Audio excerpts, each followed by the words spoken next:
Hello, this is From Ideology to Unity, a spiritual journey where we let go of ego and ideological doctrine in favor of meaning, purpose, and unity as a whole. So, I just finished recording and I went and got another book with my, with the help of my spirit guides. And right, so I've got something. And I just feel like I could actually record a lot more than I have done. It just really, I've been reminded of how really easy it is to do. And I feel like because I'm letting my intuition pick, or my higher self, or my spirit guides, there's an art to it, right? And there's also an art to what intuitively I come up with, what I'm inspired to say by what I read out. So, yeah. Anyway, without further ado, I'm going to get on with the next one. So, this is what I'm reading out from here is the Aaron Crow Dialogues, an extraordinary conversation between two spiritual guides. It's written by Barbara Brodsky and Carla Rueckhart. So,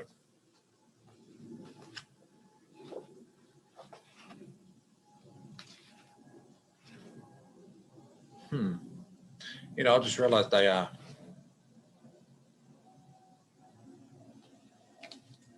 something I realized.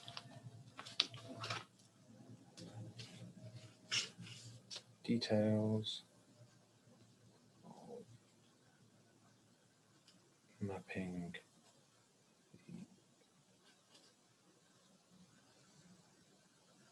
Live. Episodes. There you go. How professional of me. We're going live. No. What was that? What's that thing behind Fox News? It's like, sod it, we'll just do it, right? Okay. All right.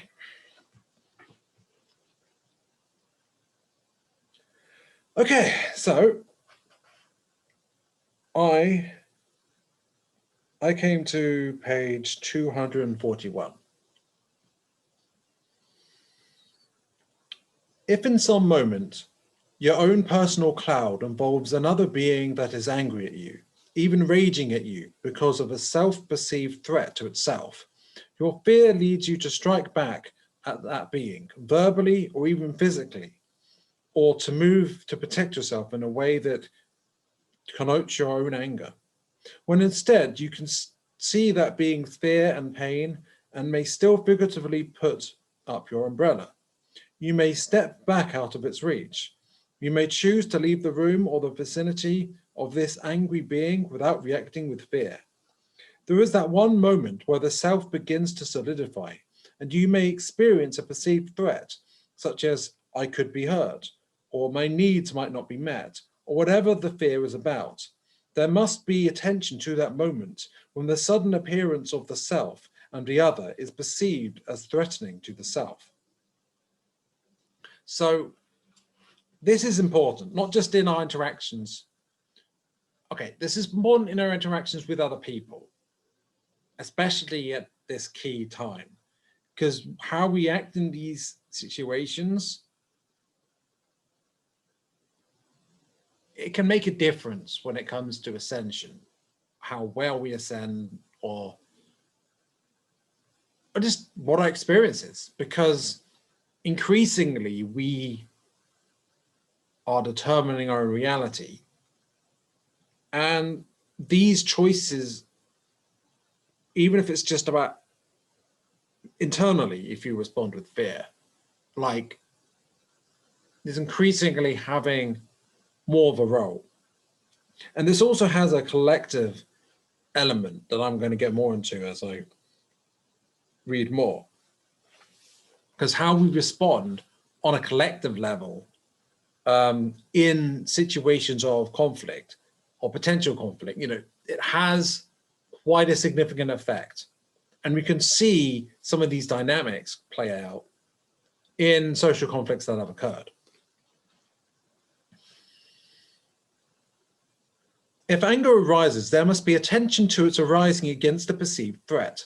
With strong mindfulness, that first perception of solidified self, of fear, and of any other heavy emotion becomes like a waving warning flag that says, pay attention. There can be a compassion. Can there be compassion for the seeming self that is feeling fear? I turn to the light within me and open up to the divine within me and remember that the sun is still shining. This is an extremely powerful tool. It takes much practice to learn to do it skillfully. And before you even begin the practice, it takes much honesty to look at the places in the self that want to respond with anger so as to get with that which seems to threaten.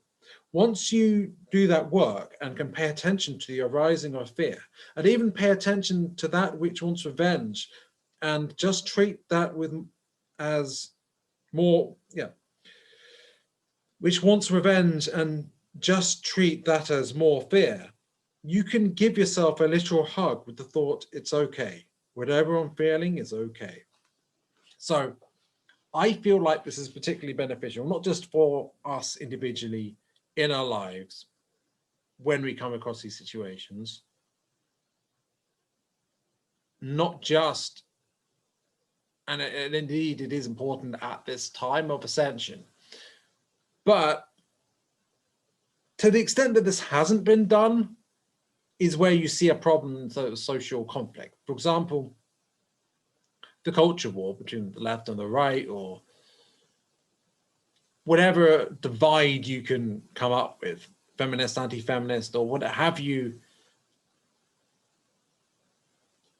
So any ideological or issue of ideological or dogma conflict, this dynamic could play out, or at least the dynamic when the mindfulness isn't practiced. The mindfulness not being practiced is what plays out in a lot of these conflicts. And this whole, each of these, and the solution, the resolution to these conflictual situations is simply, how do you solve things in an individual situation with you and someone else, potential argument? That on a collective level is how you solve it on a collective level. From ideology to unity, from these divides to unity, the solution, I feel, is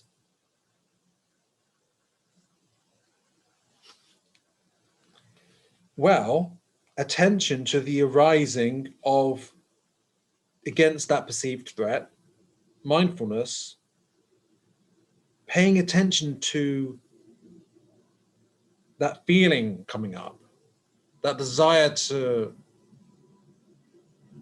draw upon anger and to feel them as a separate self from you that's a threat to the self that is you. That's an illusion. And the more mindful we can be of that on a collective level, the more we can bridge the divides that ideology have set. There was a time, for a long time, where there's been duality has been a core aspect of society, and in fact, an important aspect of society that there needs to be that has to have been balance between the left and the right in different aspects of people cognitively in society, or more conservatively minded people as opposed to those higher in openness. But I would say that this is changing. It's becoming more a matter of integration. I think the person who made this point was Teal Swan, the YouTuber, but it really resonated with me, and it reminds me of my own thoughts about how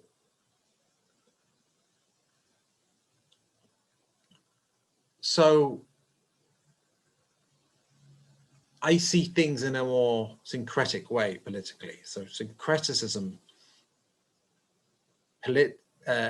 religiously, syncreticism originally refers to religion, and it's like if you've got a religious practices that combine aspects of different religions into one, that's syncretic.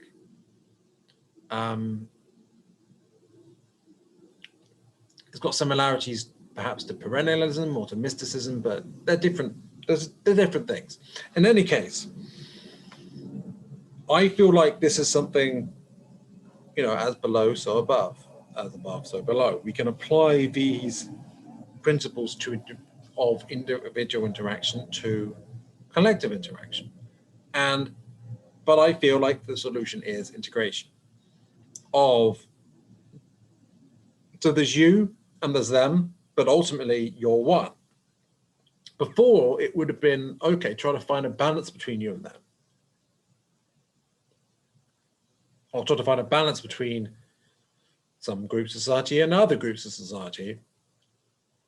But now it's not about that. Now it's about transcending to something greater by integrating aspects of both into something new, an integration.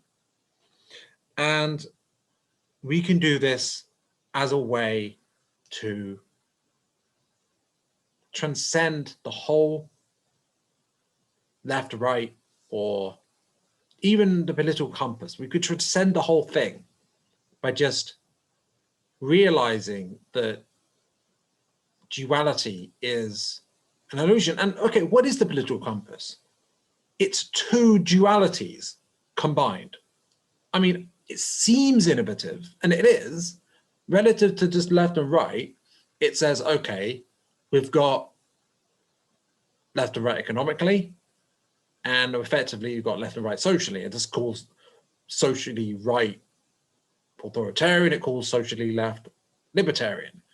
Essentially, it's just breaking up the same dualism, the same duality, the same polarity, and it's making it making a cross section of it, right? It's not fundamentally integrating and transcending beyond duality, and the Age of Aquarius is about transcending duality. So we need to look beyond the political compass, and we need to have unity-minded politics at this time as we move into the Age of Aquarius and this ascension. And also, it's okay, the emotions that we call negative, like it's okay that we're feeling them as well. We can't just be like repressing that negative emotion. And this applies individually and collectively. So individually, we can't just focus all entirely positive, because that's spiritual bypassing, essentially. Or it could be psychological bypassing, right? Just bypassing that negativity and focus all on the positivity. And on a collective level, what would that be? It would be refusing to recognize the darkness that needs to be integrated, and refusing to recognize what you integrate to transcend things. And it would be refusing to recognize the other ideology, the other side, right? It would be to suppose, it doesn't matter what ideology you have, right? Suppose generally ideologies, they come in pairs. There's your ideology, and then there's the enemy ideology, the threat ideology. It creates a dynamic of fear, right? The other one is what you're afraid of. You identify with your group and you empathize with your group. But the identity is partly maintained by the sense of there being a threat. And you know who you are as a member of the group and as someone threatened by another group, right? Without the other group threatening you, being a threat to your existence doesn't mean anything, or at least when you have a dualistic mindset, an ideological mindset. And this is why it can be so difficult to get out of it, because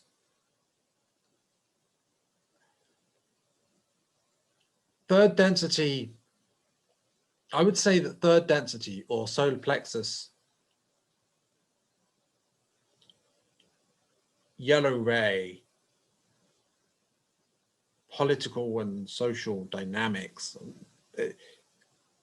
what they involve is, I feel they involve, well, you've got your club, you've got your group, you've got your collective identity you belong to, your tribe. Now it might be based, and your tribe has norms and values that they all associate with. And generally it could be, and these days it's often an ideology, or I mean, it could be a religion. It is a religion in some cases, but increasingly it's become ideology or dogma, right? A set of ideological doctrine, like a set of beliefs and an identity linked to that. For example, I mean, it could be, for example, a feminist, or as a man, men's rights, whatever, but it could be like a gamer, or a metalhead. Like there's a lot of them, right? These identities, they're not all strictly political at all, but generally you get these dynamics. I mean, it was at one point in the UK, there was the mobs and the rockers, right? They had this rivalry going on, and we got it at football clubs. We still do, but you especially got it at football clubs back in the 60s, say. There was more football violence and hooliganship going on there. So where am I? So the thing to transcend is identifying as you're in a group that's threatened by this other group, and you've got to fight back against that group, because otherwise they're going to hurt you, and those you identify with, you attach your own sense of identity with them. So you feel actually attacked if you feel that your group is losing, or someone in your group is being harmed. That feels like a personal attack, fight or flight response. And so basically what these social dynamics, yellow ray social dynamics, which is but not heart chakra, but below the heart chakra, solar plexus chakra, I think that's right, plexus. I'm getting that mixed up, forgive me.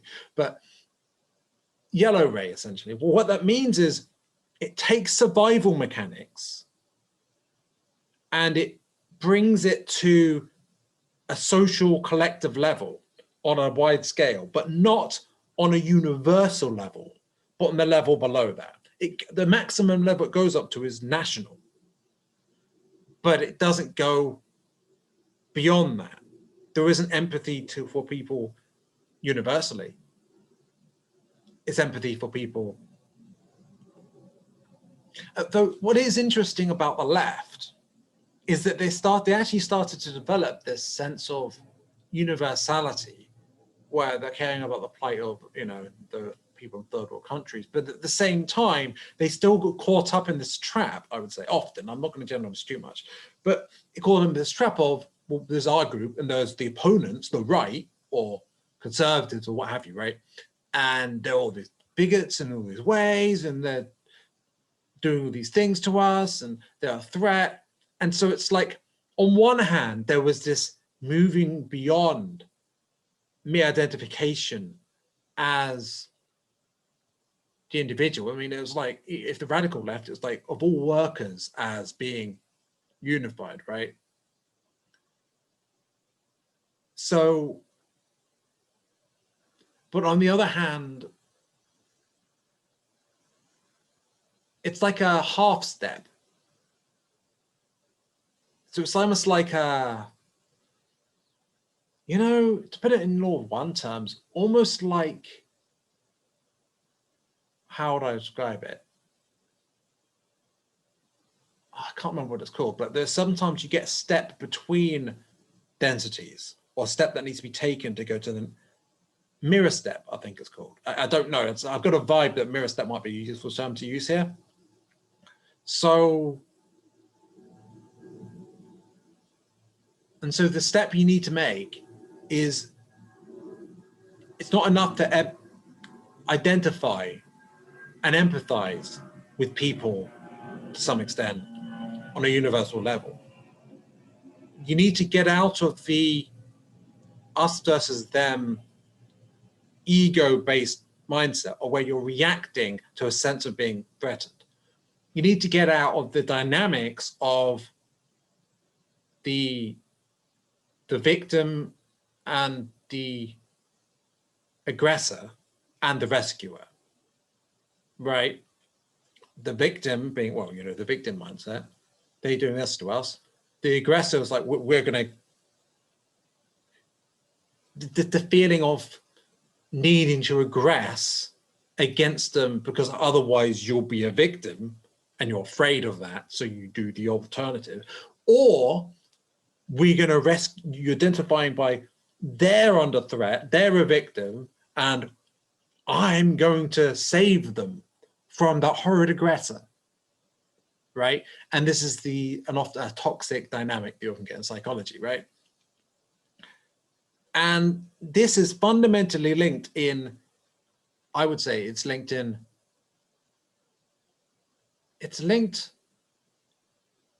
fight or flight responses. It's either fight or flight or basically giving up. I mean, like, for example, so there's a lion, right? What does the deer do? It either runs or it actually fights back with its antlers, or it's just standing there like too scared to move and then gets just taken out. Those are the three. I mean, you could compare it to, like, you could be angry, or that's fight. Fear, flight.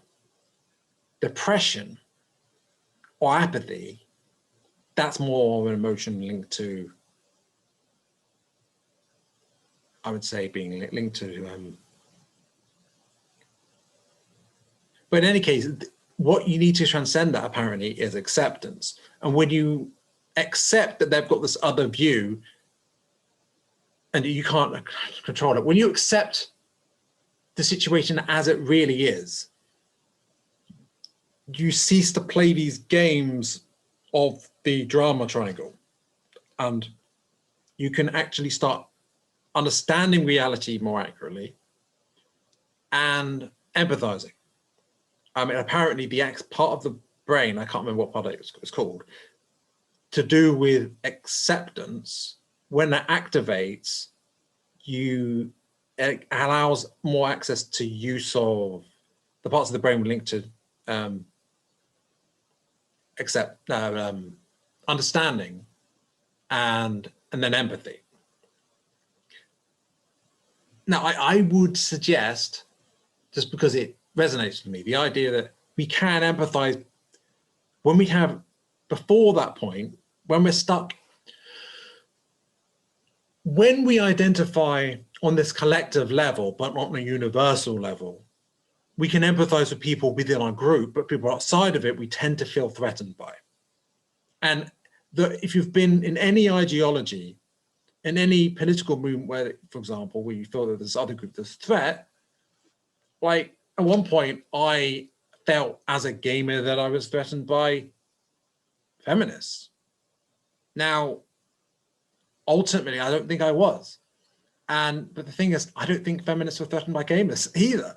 I don't think any ideology is threatened by any ideology. It's all an illusion, right? It's an illusion, and people are trying to maintain their own identities, and that's why they need to see the threat. And they would stop their whole crusade, the whole political crusade that is their ideology, essentially. They would have to give up and go home and just do other things if they stopped identifying with that struggle, right? And when you do that, you actually need to be real with yourself and deal with your shadow. And for people not ready to do that, they tend to project and externalize. And that's fundamentally what it's about with ideology. It's a mean, and drama triangle as well, which is linked. It's a means of avoiding confronting your shadow. And not confronting your shadow is the norm for most humans for most of history.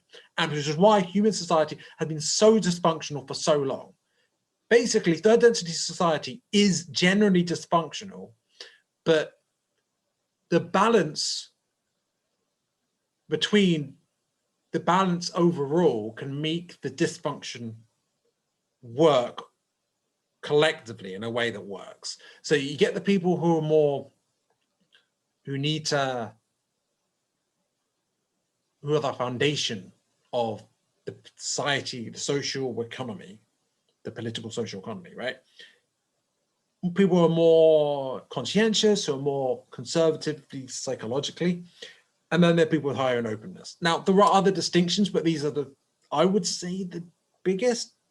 Now, I admit that I'm already backing things up here, but take it or leave it, really. And this is something Jordan Peterson talks about, the big five. And I would say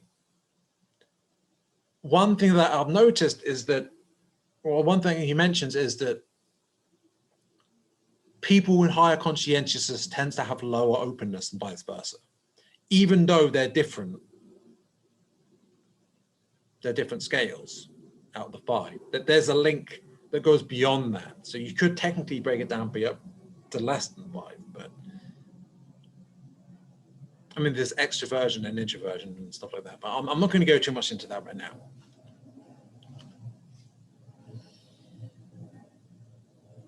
So as we go into green ray, opening our hearts to really stop this struggle, this constant struggle against our own shadow that we project onto other people, we need to know ourselves, accept ourselves, and love ourselves. Wait, I think that's it.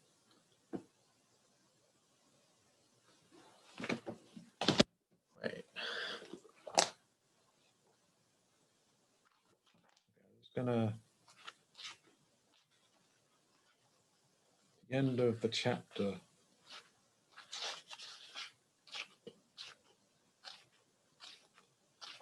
Forgive me here.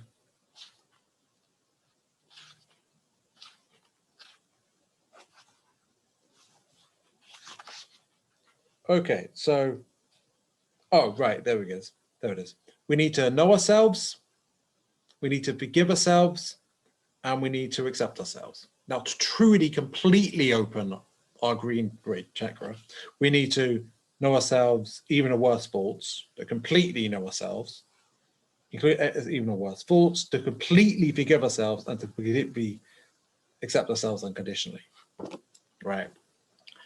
But I would say you don't need to do that entirely to ascend. But in any case, when you do these three things, you start empathizing, you start doing the same with others. You know others better, you understand others better, you accept others more, and you forgive others more. And when you do that, it's a mirror. The outside is mirroring the inside. You're no longer seeing these threats everywhere. You're instead starting to see that these different political movements or ideologies or dogmas, whatever you call them, that you're seeing that you've got a oneness with them that transcends membership of these beliefs. You're no longer identifying as a struggle, essentially, with your own shadow. Or, well, you wouldn't identify as that way. You're no longer identifying as a struggle against the enemy that is ultimately your shadow. And instead, you're identifying as, well, humanity. And you want to help people ascend. Now, it's possible that you might relapse, or you might open your heart and understand politically, or whatever. You might understand that we're all one, but you still might have negative interactions with people because it all doesn't all happen at once. But certainly what we're seeing now in this move into the age of Aquarius is this moving into opening up to our hearts, to green ray. And this is going to change, this is changing society fundamentally. It's no longer about that balance between more conservative, conscientious people and more high openness, liberal people. I mean, left is just like, I would say, you know, those are more ordered versus more chaotic. That yin yang thing. It's no longer about just a balance between them and the way between them. It's more than that. It's unity that transcends yin and yang, right? And it's loving yourself and loving others, accepting yourself, accepting others, understanding yourself and understanding others, forgiving yourself and forgiving others. And they're a mirror of the two, right? And so that is, and what is required in individual interactions to, because the drama triangle and all that affects, that applies to our beliefs, our interactions with the other individuals, and our identities, right? And the way, just consider, what is the solution to conflict? And when the anger and the fear rises up and the sense of separation, what's the solution to that? Apply it collectively. Apply it universally to all of humanity.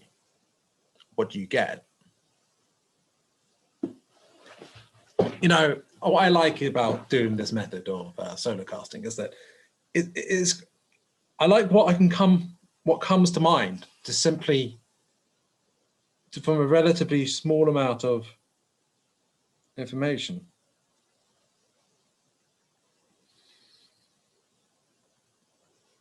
So, but it's okay if you lapse and you snap at people, or you start to feel threatened by another group or whatever. That's okay too, right? Forgive yourself for that as well. Don't beat yourself up for shadow projecting. I mean, we all do it. It's some more than others, some less than others. But see, it's an inversion. As you offer that compassion to yourself, you begin to be able to offer it to the catalyst. Catalyst being other people, the negative, quote, negative interaction. That's a catalyst. A catalyst is like well, in chemistry, a catalyst is like,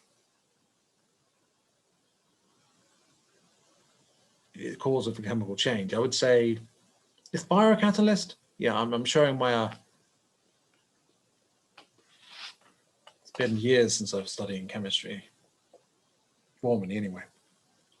Okay, so then the self and the other dissolve, not immediately, but slowly.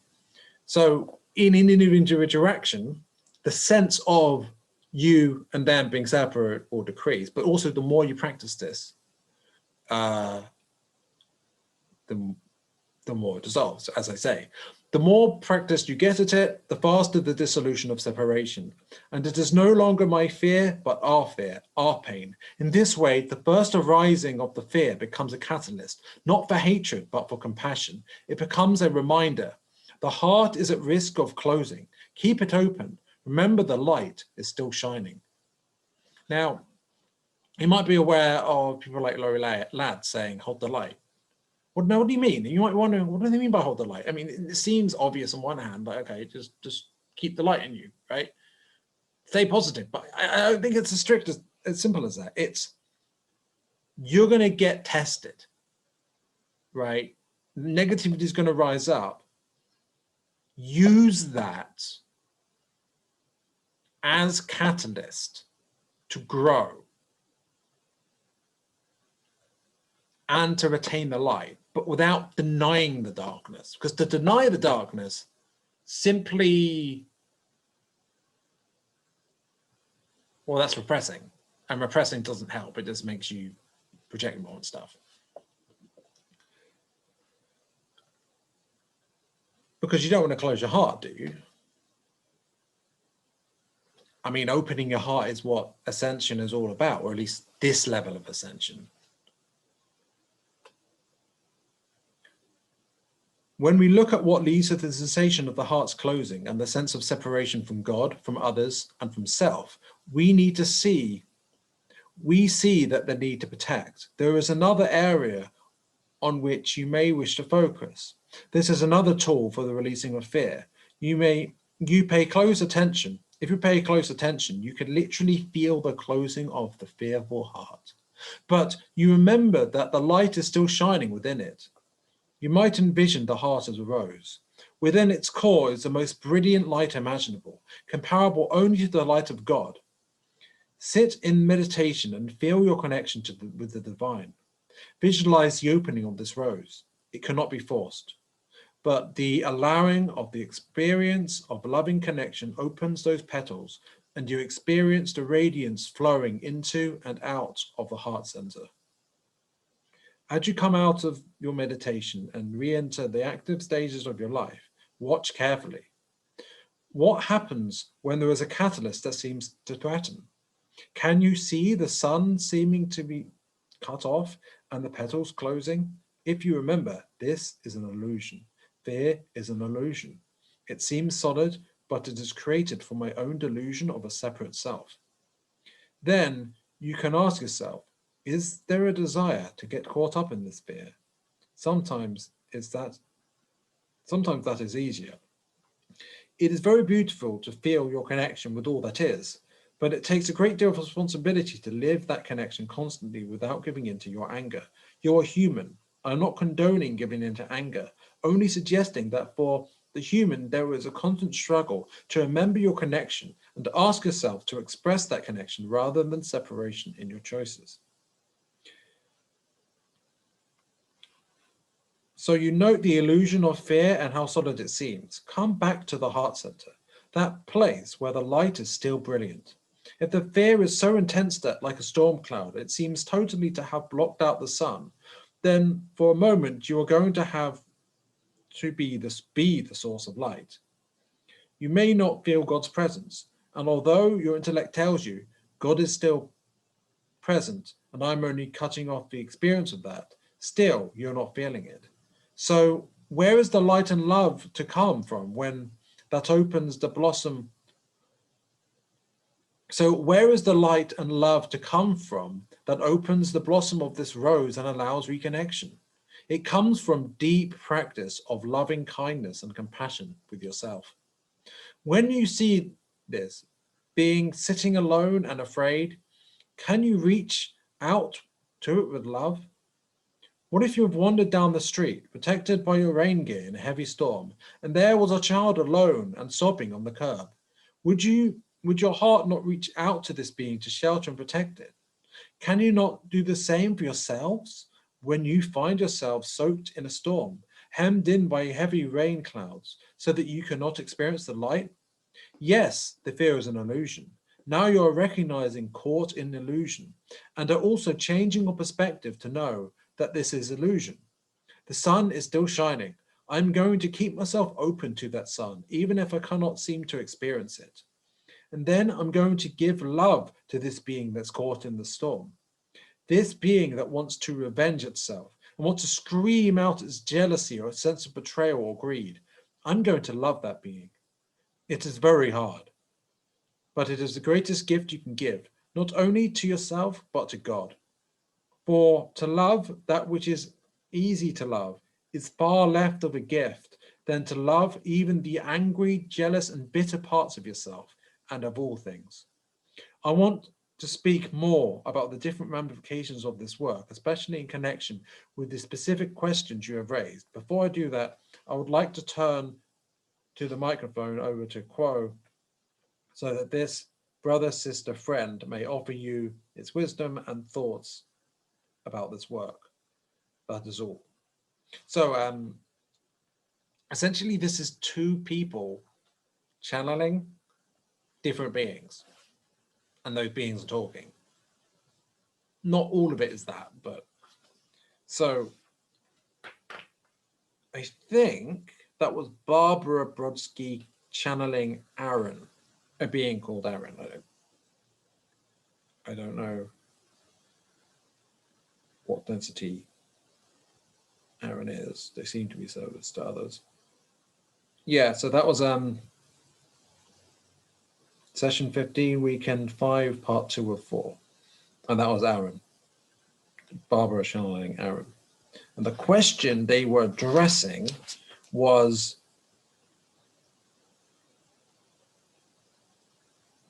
the group continues with the topic of how to open the heart center, with special focus on how to work with the lower energy centers in preparation for the opening of the heart center.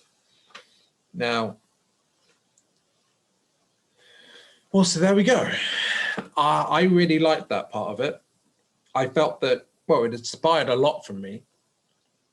Now, assuming that you actually enjoyed it, because some people might get bored by that. Yeah.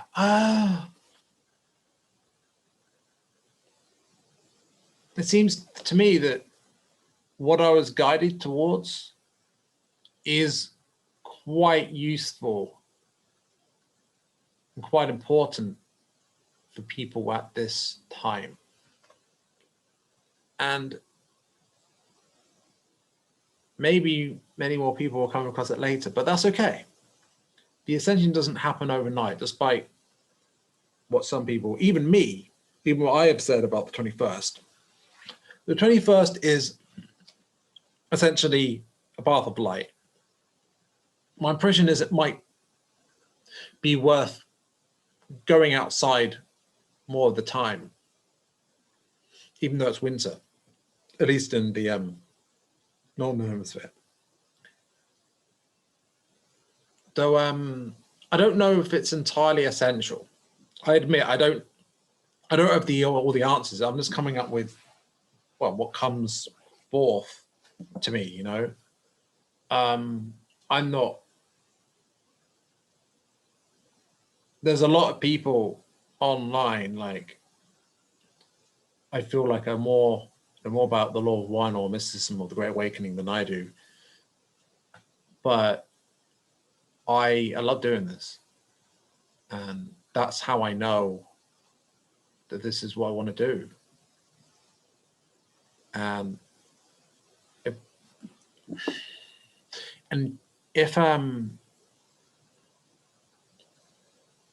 and I do get the impression that I'm being encouraged by beings that are enlightened, so to speak. So yeah, I enjoy this. So what else do I want to say about it? So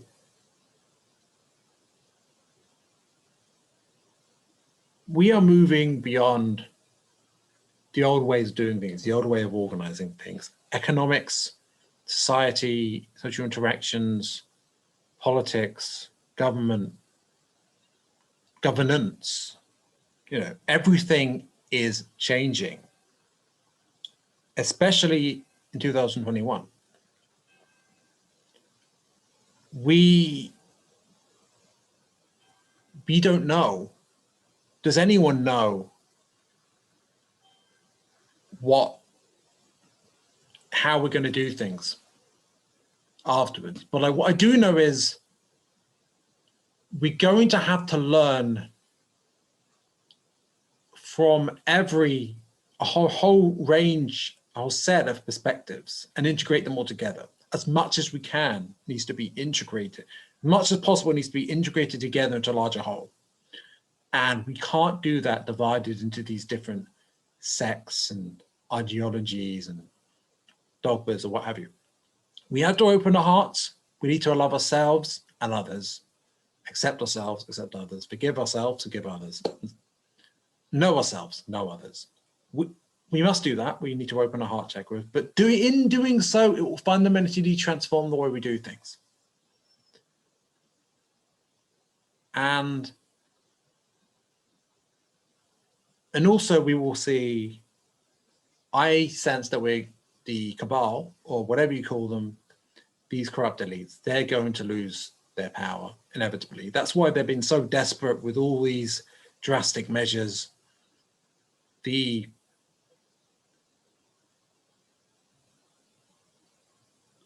All this stuff about the Great Reset. It's ironic. There is a Great Reset that's going to happen. Not in the elite's favor, in the favor of the people as a whole. So, and I don't think anyone really understands what it's going to be yet, precisely. We're going to organically create it together. And humanity will rise again, and it's going to be glorious. So, yeah. Hope you enjoyed this. I enjoyed this. And bye for now.